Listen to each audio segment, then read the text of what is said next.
I'll go first. Wait, so I'm Kelly Stang. I am the Regional Agricultural Counselor. We cover Thailand, Myanmar or Burma, and Laos here in Thailand. We have a large team. We have 3 marketing specialists. We have 3 policy specialists. We have a clerk and an admin, and then you have the agricultural attaché, Maria, and myself. We also have 3 in Myanmar as well working for us. No Americans there right now. So I've been here 2 years. I have 2 more years to go. I've served the USDA for over 20 years. And yeah, that's me. Thank you. And I grew up on a dairy farm, actually. So I feel very committed to the agricultural sector. And I'm really excited to talk to you today. Thank you. Awesome. My name is Wade Byram. I am the Director of Development and Engagement with WUSADA. I am new with the organization, but I have some really exciting things today that I'd like to share with everybody with the WUSADA programs, how we help support small agribusinesses. And our goal is to help small agribusinesses thrive in the world markets. And so excited to be able to share those with you today. If there's questions that I can't answer, I'll make sure that we definitely get the right people in contact with you to answer those questions for you. And I do apologize, I'm having bandwidth issues, so I'm going to turn my camera off, but I will still be able to present. Okay, great. We'll go ahead and get started with Kelly's presentation. Great. Thank you so much. Okay, we're going to pull up the presentation and I will get into it. Okay, so we are in Thailand, and just to give you a sense of who we are, we're the Foreign Agricultural Service. We're based here in the U.S. Embassy in Bangkok, Thailand, and we represent the interests of the U.S. Department of Agriculture in Thailand to improve our market access and promote export of U.S. food and agricultural products. So if we can go to the next slide. We assist U.S. companies to enter new markets abroad. We make introductions to strategic stakeholders. We help tailor business advice, and we assist the Thai food counterparts to meet the right U.S. suppliers so we can get that right connection between you and, find opportunities to grow your business overseas. At present, the Foreign Agricultural Service has about 98 offices covering around 177 countries in the world. That's a pretty good network. I'd say we're probably one of the most extensive agricultural office networks within embassies in the world. When I meet my counterparts in other embassies, rarely do they have as many officers working overseas to help their countries. So I'm very proud to be part of that service. We have a variety of programs and activities that showcase what we can do and what the U.S. agriculture has to offer Thailand and other countries. And we also foster that cooperation, kind of a two-way trade relationship. And that's very important to us. And that's something we work for. You can visit us at fas.usda.gov, where we have a lot of reports and other resources that you can access there. Go to the next slide. Okay, this is the exciting stuff. Thailand's the second largest economy in Southeast Asia after Indonesia.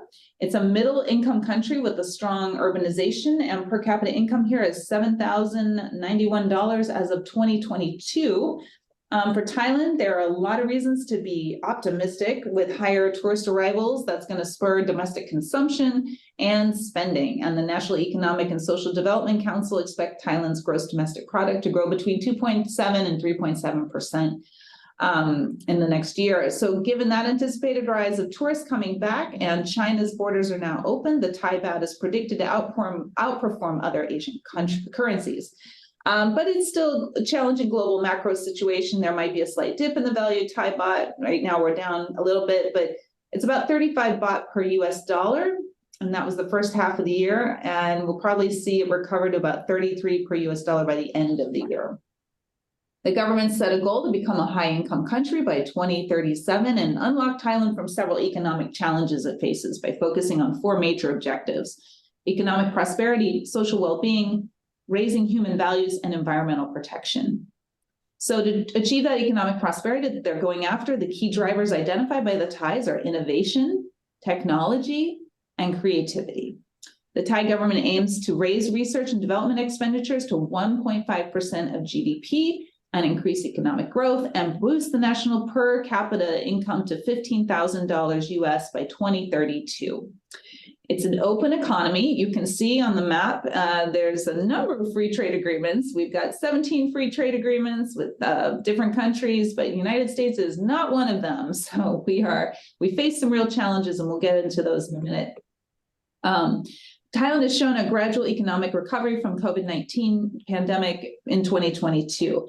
It really has been spurred by those rising tourism arrivals, stronger domestic demand, and a significant increase in international tourists really contribute to a higher growth rate in 2022. Agriculture is about 10% of GDP, but it employs about 31% of Thailand's labor force.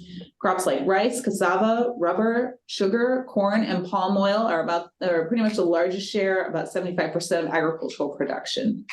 But Thailand is one of the world's largest exporters of rice, tapioca products, rubber, frozen shrimp, canned tuna, and canned pineapple.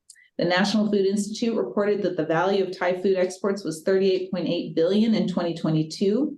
That's 23% over 2021.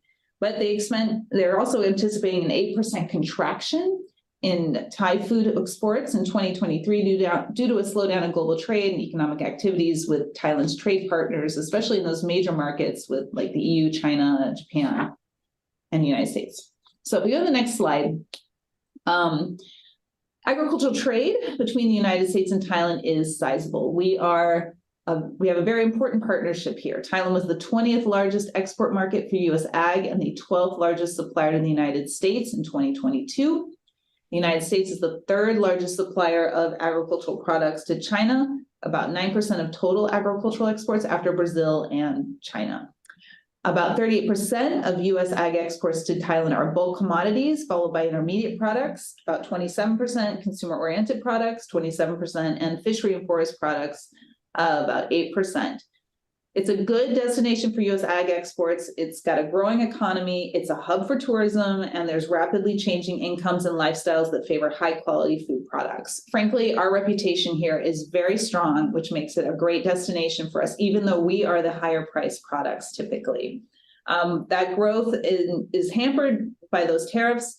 Duties on U.S. consumer-ready food products range between 30% and 60%. Tariffs on meat, fresh fruits and vegetables, cheeses, and processed food, including alcohol and non-alcohol beverages, are very high, even for items with little or no domestic production here. So frozen potatoes, for example, they don't produce those here, but there's still 30% tariff on those products. But at the same time, the things they really need for their own production system, like soybeans, wheat, and cotton, those come in duty-free.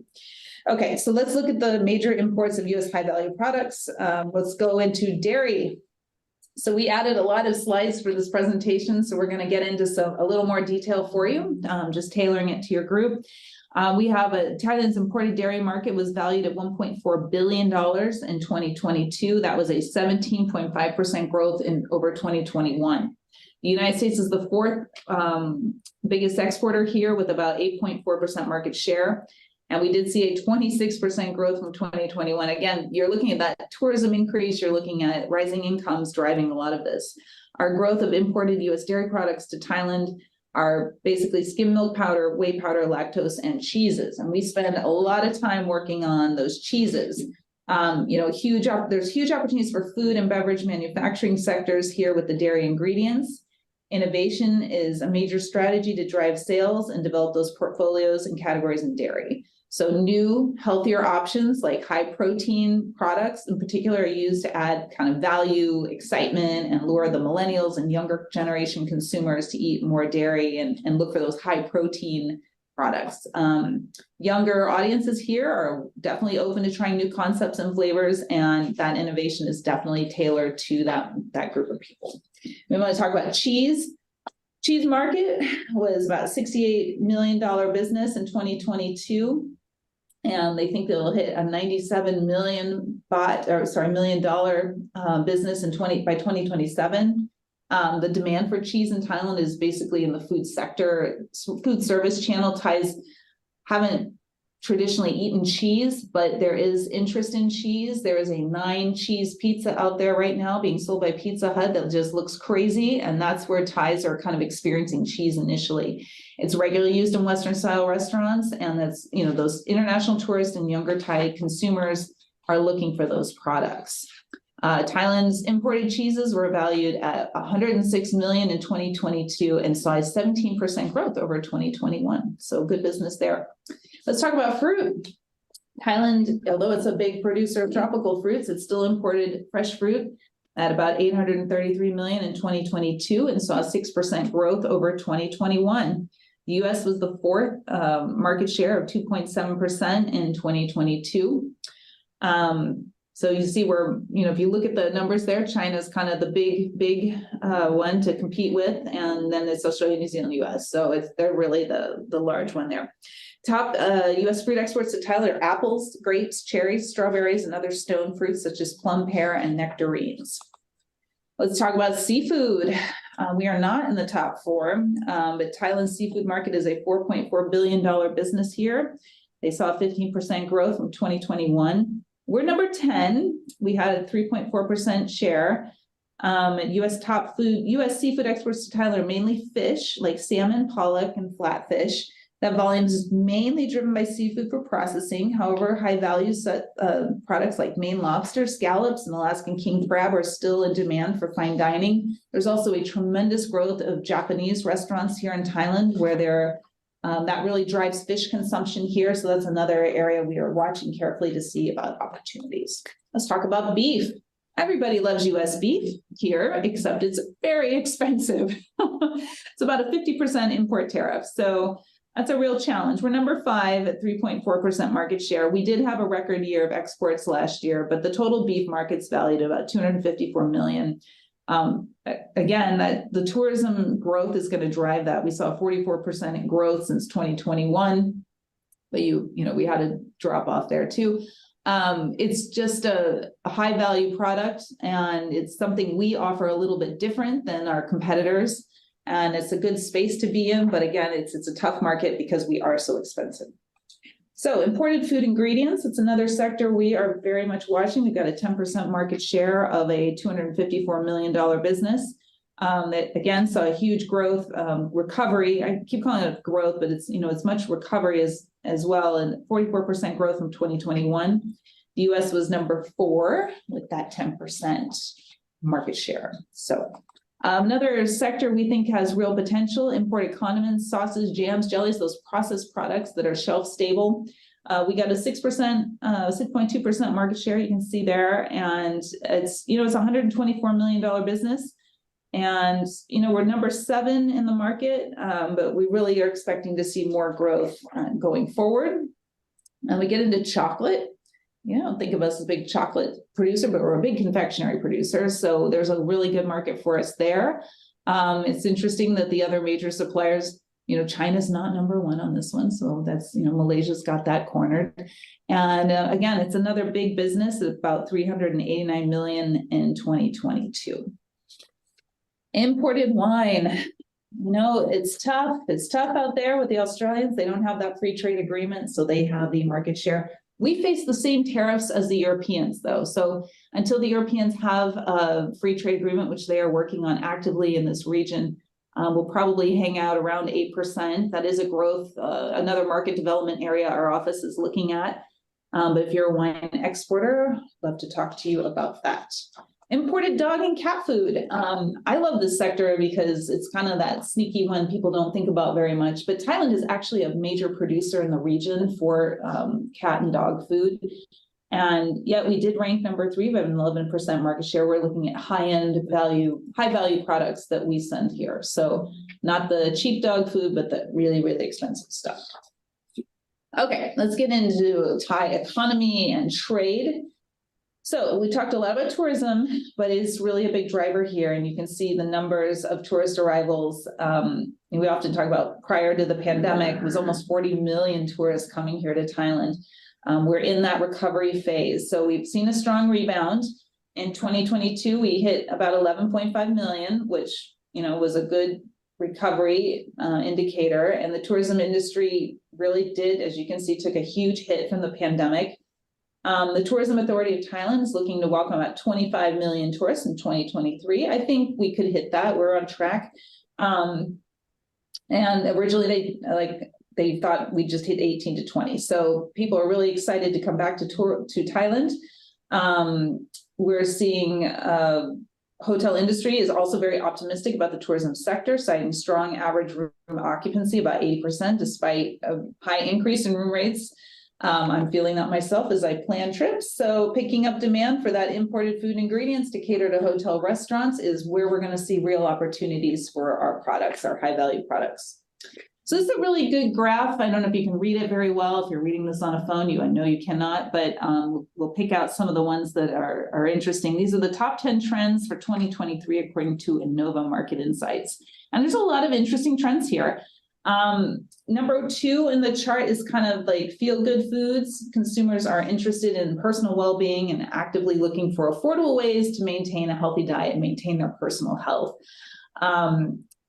That's where exporters could offer innovative food products that offer kind of maximum nutrition value from raw materials and, kind of making things a little more affordable. Maybe that's that space where we talk about like dairy protein, high protein drinks, things like that.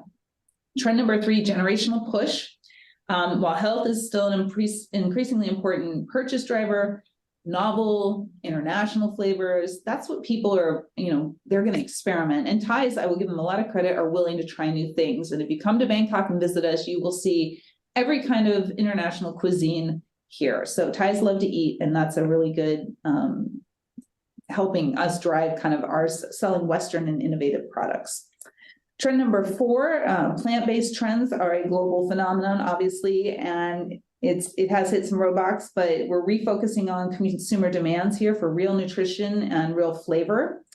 It's really getting much more mainstream here, and it's not just in Europe and United States, but Southeast Asia is very interested in those plant-based products. But consumers still are looking to see improvements in taste and texture, but I think that the openness to culinary creativity is going to really help drive some of those innovative products. You're definitely seeing plant-based chicken nugget-like products on the market here in Thailand, or larb is a Thai food here, and I've seen plant-based larb in the stores. So I thought, that's pretty good. Didn't taste too bad either. So trend number 6, quick quality, a high demand for time-saving convenience, and yet have that fresh produce aspect to it. That's really, adding value, but also helping you prepare dinner. That's kind of engaging on home cooking through meal kit guidance.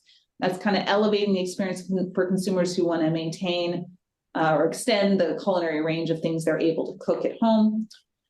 Technology is another driver. That's really important in Thailand. It's, there's much more interconnectedness here. Everybody's got a phone. Everybody's on Facebook. We'll talk about Facebook later, but we've seen people really take up a lot of these food technologies so they can order faster, do things faster. But restaurants and retail stores are focusing on providing better service and experiences to complement high quality food products.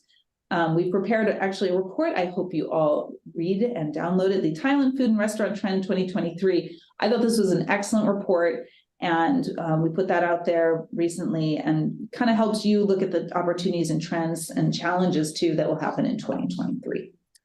Okay, food service market in Thailand. You can see one of the famous street chefs there, J-Fi, cooking in her street food Michelin star restaurant. I ate there one time in my life. It was everything I had hoped. Thailand is, again, a huge tourist destination in Southeast Asia. I believe Bangkok is the #1 tourist destination right now in the world. They have a long-established hotel and restaurant sector here, and it means they're going to service a wide range of products, and that's where the U.S. has a lot of strategic advantages. Thailand has a strong food culture. Thais in major cities like to eat out, and they are definitely receptive to new food trends, like I mentioned. Euromonitor forecasts that the overall market sales of full-service restaurants should grow about 10% annually till 2024. If the pandemic really caused sales to decline, we hit about 4.3 billion in 2020. We got down 28% relative to 2019. But prior to the pandemic, there was a high growth in the number of hotels, resorts, and other tourist accommodations that really drove the demand for imported food and beverages for the food service. So that's really a great space to be in. But let's talk about food retail market in Thailand. It's a really interesting space. The growth of the Thai retail industry has been driven by the country's economic growth, coupled with higher disposable incomes, in the middle income population, a greater propensity to spend on food, and also this trend towards urbanization. So like in many places in the world, Thais are moving to the city. Thailand's retail market really improved in 2022. It's continuing to improve in the first part of 2023. That again, that return of those foreign tourists is boosting overall sales. The Thai government stimulus measures are really encouraged travel and shopping. And there's, again, that growing purchasing power of your upper middle income earners has really driven that Thai retail market. Thailand's retail sector grew 8 to 9% in 2022 with a total value of about 108 billion. And while the share of e-commerce in the retail sector increased 12%, that made up 19% of the Thai retail business. So like I mentioned, the technology being an aspect of the trend, or a trend, Thais, you can order anything on these apps that have a very high usage here in Thailand.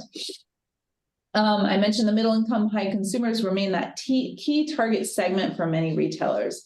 And, there's those premium products and services that are out there. They're offering more of that. It's, that increased purchasing power, and the younger generation, those are the real opportunities that are growing as young people are like, oh, I'll give that a try. I'll try the plant-based larb.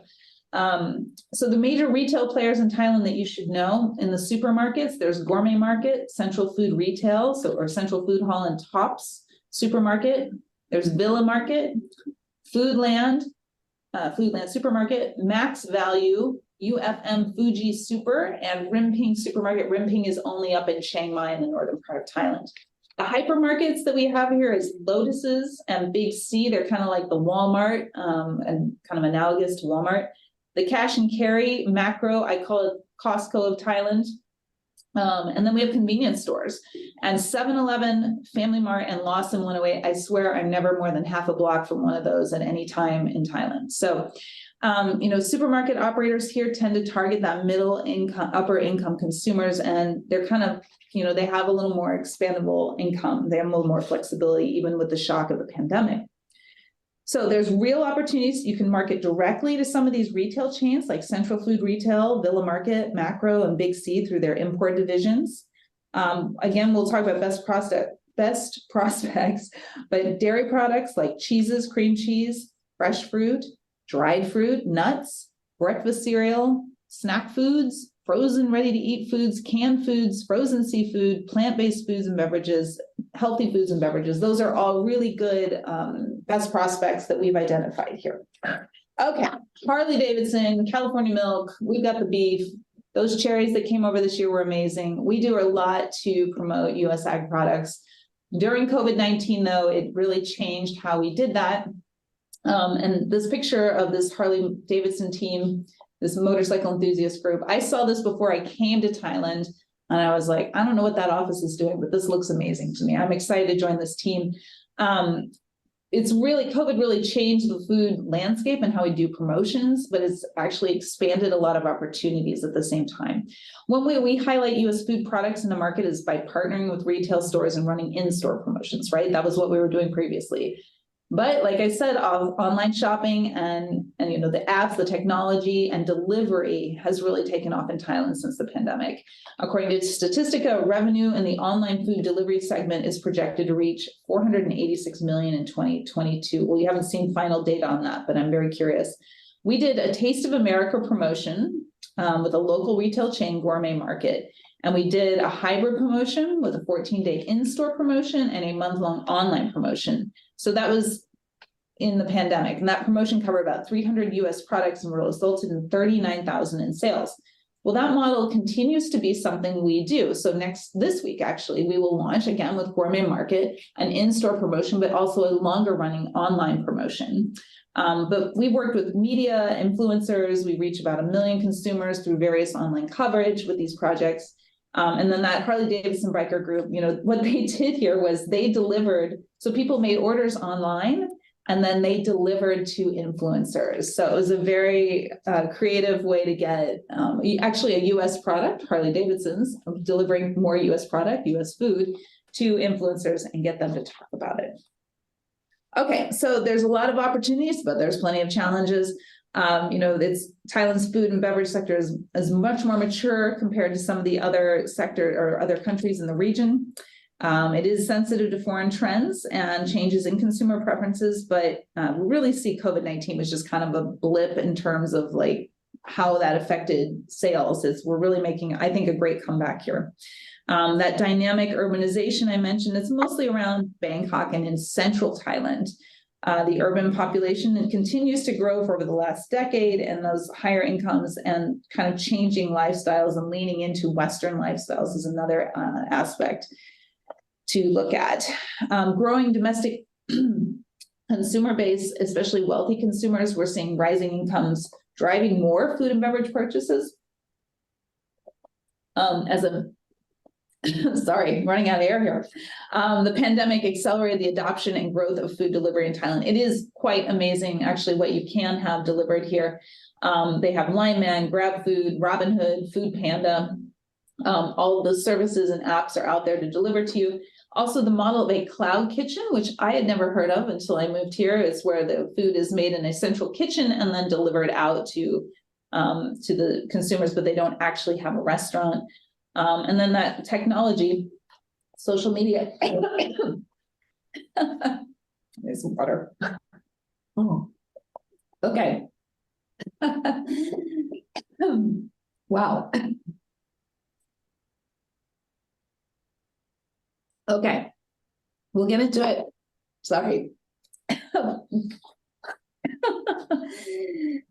sorry, everyone. So Thai consumers continue to look for more foods that hit that health and wellness aspect. The government has also done some more measures like tax and trans fat bans that kind of mess with the healthy products. Those competitive prices are also a trick for us, a real challenge. That strong competition from our neighbors that have free trade agreements, that really makes it tough for us in this market. Australian wines, beef, New Zealand cheeses and fresh fruits, Chinese fresh produce, they all really challenge us because they have tariff access that we don't have.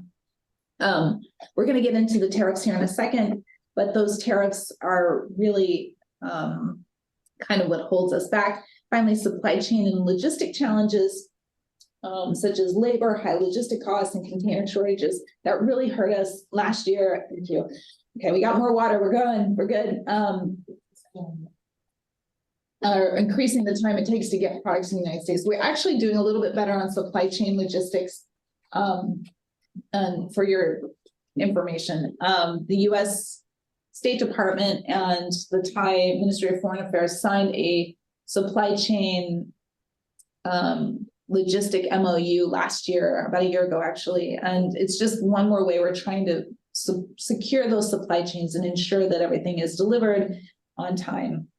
Okay, so let's talk about import regulations and tariffs. So this is the tricky stuff. So most processed foods require import registration with the Thai FDA. And they might require necessary documents like food formulations, labeling requirements, and import license for food products. The main body responsible for food safety in Thailand is the Food Bureau of Thai Food and Drug Administration, the Food Bureau of the Thai Food Drug Administration under the Ministry of Public Health. So meat products and fresh fruits and vegetables primarily fall under the responsibility of the Department of Livestock Development and the Department of Agriculture, respectively. In general, it is recommended that you have a basic understanding of the import regulations before exporting products to Thailand. Import procedures and requirements definitely vary by product. Some key steps for you to consider. Confirm the food category that you are exporting, and this will help you prepare the right documents. Check all the requirements that ensure that food products comply with the necessary legislation, and make sure your products are required to be registered with the Thai FDA before exporting. The food products that fall under the specially controlled foods category is strictly to be registered with Thai FDA. In the case of fresh meat and fruit and vegetable products, that also means checking with the country of origin. In some cases, the meat facility is authorized for export to Thailand. They'll need to obtain the necessary licenses and ensure the necessary documents accompany the shipment. Imported food products are subject to import duties and also a value-added tax. So about over 30% tariff rates are applied to most food imports in Thailand. And this is really where we are challenged, right? I mean, a 30% tariff, that's like a luxury good tariff. So we really are struggling with that one. So alcohol and beverages are subject to excise and additional local taxes. Some non-alcoholic beverages containing sugar are also subject to sugar taxes. But Thailand applies the international food standards such as good manufacturing process practices, HACCP Codex, OIE, etc. And processed foods must be approved and registered with the Thai FDA prior to importation. I should mention that Thailand is a full member of the WTO, the World Trade Organization, and sometimes there's additional certification requirements such as a COA on imported alcohol beverages, GAP on packaging facilities or equivalent standards to the Thai FDA requirements on fresh produce. Our post has updated all these requirements in the GAIN reporting system. So don't be intimidated by this long list I just gave you. We have got information for you. So I mentioned fas.usda.gov, look up our GAIN reports and let us help you understand this. So I was talking a lot about tariffs, and these are some examples, and we've got a couple slides, and I'll just let you absorb that for just a second. But beef is 50%, but they still want our beef because we have excellent beef. It's just, some of them are lower, right? Dried peas and lentils, flavorings, those look great, but frozen French fries, man, 30% tariff on something they don't produce here. That's very high. If we go to the next slide, we can see a few more there: juices, jams, microwave popcorn. But the popcorn industry is active here in Thailand because they see real opportunities for US popcorn. So don't be dissuaded. These are high tariffs, it's true, but there are great opportunities in this market. Okay, so let's get into potential US food and beverages for Thai retail sector. Okay, so since we're here, we're always watching, and our marketing team is looking at all the sectors they're planning and we're planning to try to develop and support. So dairy products are such a good space right now. We're doing a lot of work on dairy, beef, seafood are also great spaces for the protein sector. We're talking mussels, oysters, salmon, halibut, black cod, Alaska king crab, salmon roe, and even more. Bakery ingredients like pancake mixes, waffles, cookies, muffins, cakes, flour, dried fruits, and nuts. Those all do well here. Condiments, bacon bits and toppings, things that they don't, traditionally eat here, but are kind of innovative. Mayonnaise, mustard, olive, salsa, taco sauce, love a taco sauce, pickles, steak sauce, syrup, salad dressing, and vinegar. Those are all things that we think have real good potential here. But what can we do for you? And what have we done for you lately? Okay, well, we're doing this kind of seminar. That's something we definitely provide. Market intelligence in our reporting. We recently organized the USA Pavilion at TIFEX Nuga Asia 2023. That's a really good trade show to consider, at least attend. And maybe if you're interested in getting into this market, maybe become an exhibitor at some point. The next show will be that we're supporting here in Thailand is the Food Ingredients Asia Show, and that's September 20 to 22, 2023. Not too late to book your trip. We appreciate the great collaboration with our Wisconsin Department of Agriculture friends, the Dairy Farmers of Wisconsin, National Milk Producers, any company that is joining a group like WSADA, the state regional trade groups, the state departments of agriculture, our industry, we call them cooperators, but industry representative groups. Today's activity is just an example of how we assist those groups and support their work and share information. I'm going to talk about social media. As our previous agricultural attaché used to say, for Thailand, Googling is Facebook. So they use a lot of Facebook here if you're looking to find something. So we have a Facebook presence here. We call it Tasty USA. Like and follow, please. We have 70 million people in Thailand, like 54 million people use Facebook, just to give you a little context of how important it is. Taste USA is our way to engage and be a resource for US food and beverage products, culinary trends, like American food culture and marketing activities. That's how we try to reach out to Thailand. I hope you go and look. We've done some really fun videos, and you can see me and our previous attaché and our new attaché, Maria, and I will have to cook up some fun things to do in that space. But as we establish that brand, Taste USA is kind of building that trust, credibility, and trying to encourage people to look at US foods and the food culture. And that's kind of playing on that trend of interest in, Western style eating and Western food trends. We've got about 25,000 followers, and every month we reach about 500,000 or 500,000 people. And another way we've tried to strengthen our online presence, and this came out of the pandemic, is doing, webinars, educational activities. One project that actually was started before the pandemic was the American Inspired Chef, where we partnered with the 2017 Master Chef winner, Chef Tam, and she developed some Thai-themed dishes using local and U.S. ingredients. And then she taught her recipes to chefs and culinary students.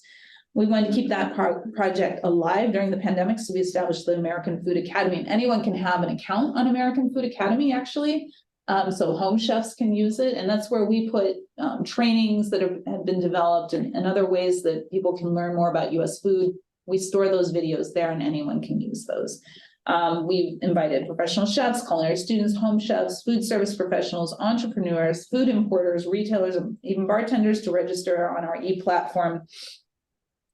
platform, to help them learn more about U.S. products. While also that helps us build a great database of who's out there and who's interested in our stuff. Okay, we did it. That is your lecture for this evening, and I did only choke up once.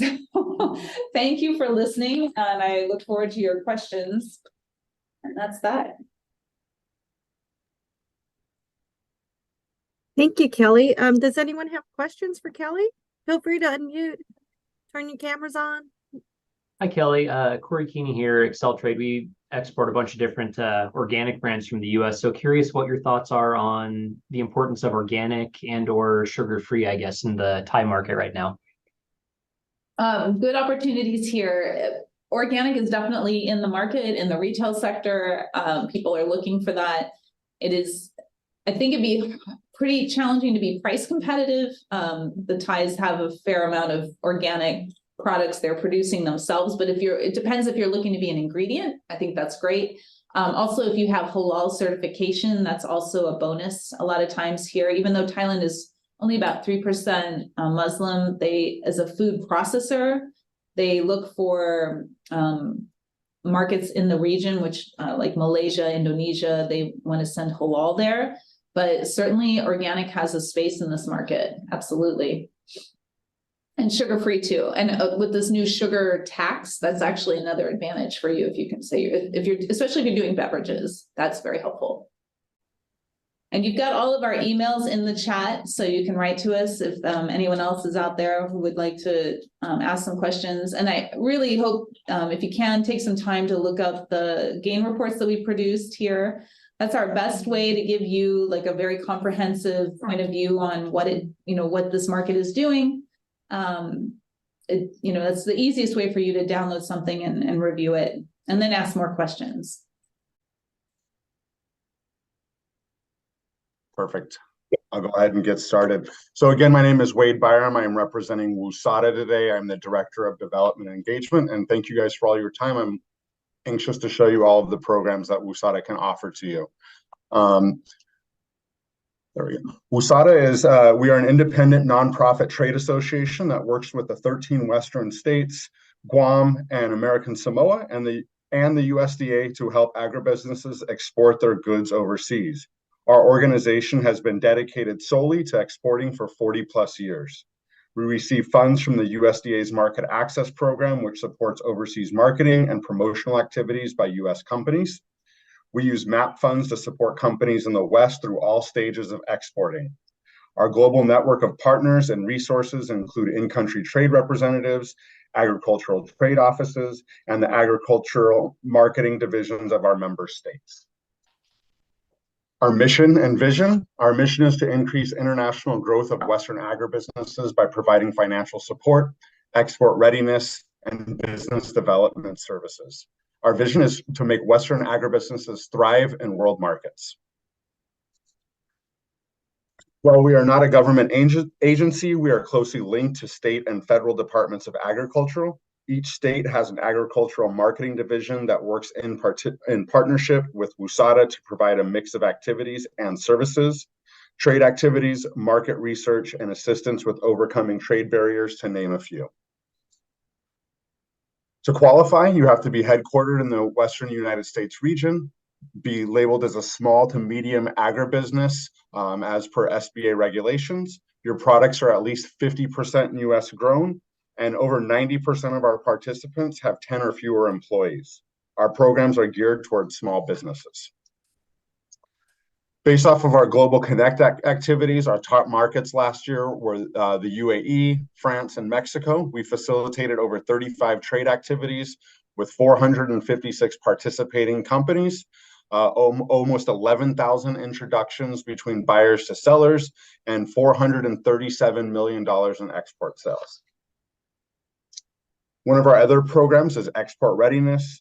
Our Export Readiness program provides data-driven guidance to help identify your key markets. You can learn more about market trends, regulatory topics, and how to export to specific markets from WUSADA's in-country representatives. Our Global Connect program, in conjunction with the state departments of agriculture, Global Connect provides trade opportunities without high expenditures. We have access to international trade shows, some of the one that was just mentioned, Gulf Food, Anuga, FoodX, Food Taipei, and more. Most of our annual or biannual with trade shows, our Global Connect program will generally purchase anywhere from 10 to 40 trade booths within a larger USA pavilion. Companies who purchase a booth space through WUSADA usually get a better registration rate, more perks, free interpreters on the show floor, and coordinated one-on-one meetings with foreign buyers. Also, we do inbound and outbound trade missions. Our inbound trade missions, WUSADA coordinates events for international buyers to travel to the US, usually within WUSADA's region, to meet one-on-one with program participants. Inbound missions can also include facility tours and special events designed to enhance the buyer-supplier relationship. These missions are very cost-effective, as you can meet with buyers right in your own backyard, and they are often free. Companies just have to pay for their own travel arrangements. Outbound missions are simply the inverse of inbound missions. WUSADA will help send US suppliers to other countries to meet with foreign buyers. These for outbound missions are often around $250 plus travel expenses. Trade missions end up being similar to speed dating, but with foreign buyers. We also help with trade leads. Trade leads are time-sensitive requests from foreign buyers seeking to source specific products from US suppliers. When a request comes in from a buyer, WUSADA pre-screens the buyer, and the request for authenticity then sends the trade lead out via email to those companies with matching products on their online product profile. Once you receive a trade lead, you will receive a notification on your dashboard above the trade button. Trade leads are free and available to companies who have an online My WUSADA account. One of our other programs is Fund Match. Fund Match helps eligible Western US food and agricultural suppliers remain competitive internationally by providing 50% reimbursement for eligible marketing activities. Fund Match receives its funding through the USDA Market Access Program and complies with this funding source by collecting the documentation that is required by MAP regulations. Typically, we see a 57-to-1 average return on investment. First-time exporters can receive up to $25,000 annually. Experienced exporters can receive up to $50,000 annually in your first year. After the first year, you can receive up to $300,000 in reimbursement. The minimum allocation is $2,500. Eligibility, you need to be a small company in ordinance with the SBA guidelines, U.S. business entity. Products are at least 50% U.S. grown by weight, farmed, fished, or forested, clearly labeled as a product of the United States. And there typically is a $250 application fee and a 6% administration fee. Again, your product must be clearly marked that it is a U.S. origin, and you can see some of the eligible and ineligible types of markings here, and we'd be more than happy to answer any other questions that you may have how that would look.